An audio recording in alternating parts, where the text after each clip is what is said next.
Olá! Nesse vídeo nós iremos falar sobre construção dos instrumentos musicais ao longo da história. Você já parou para pensar quem é a pessoa que constrói os instrumentos musicais? Como são construídos? Como a pessoa teve a genialidade de pensar, vou construir um violino? Obviamente que não foi assim, vou construir um violino, mas como se deu a ideia de construir este instrumento específico, entre outros? Já pensou em como surgiu o piano, o cravo? Imagine, então é um processo longo, histórico e que vale a pena pensar um pouco sobre a construção dos instrumentos musicais. Bom, os povos muito antigos utilizavam a música em rituais sagrados diante dos fenômenos da natureza. Veja, lá nos tempos primitivos, no período paleolítico, neolítico, as pessoas utilizavam música para poder realizar os seus rituais sagrados como forma de, muitas vezes, contemplação, muitas vezes como forma de adoração dos seus deuses, agradecimento, para pedir. E a música estava lá, inserida nesses rituais para preencher e maravilhar como presente a deuses. Cantavam para pedir proteção, chuva, ter sorte na caça, agradecer os alimentos conseguidos, mas também para entoar cantos de guerra, de funeral e se proteger dos maus espíritos. Olha só, cantos de guerra.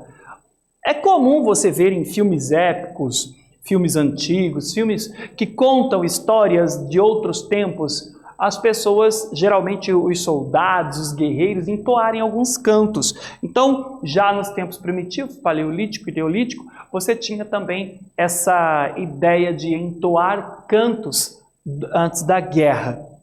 Bom, os instrumentos musicais podem ser construídos de muitas formas, de modo artesanal ou até mesmo industrial. Veja, e os construtores e os inventores de instrumentos musicais são chamados luthiers.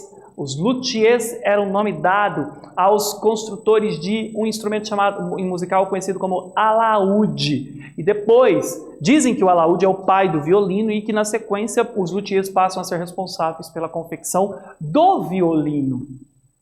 Mas hoje convencionou-se chamar todo o construtor de instrumento musical de luthier. Mas a princípio,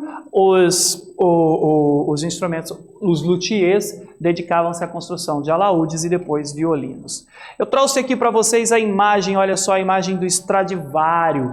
Olha, originalmente a palavra luthier é utilizada apenas em referência a quem construía e consertava alaúdes, luth em francês.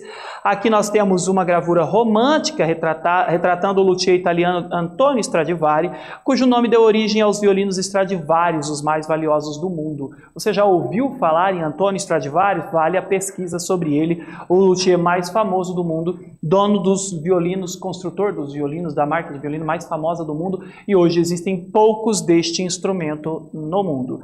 Mais tarde o termo foi empregado para quem lidava com instrumentos de corda em geral, como Antonio Stradivari e sua família, que foram mestres na construção de violinos. E no Brasil, Aurimar Monteiro de Araújo, o mestre Ari, foi um dos mais importantes artesãos da construção de instrumentos populares, nesse caso a rabeca, veja a imagem ao lado, típica das festas populares brasileiras.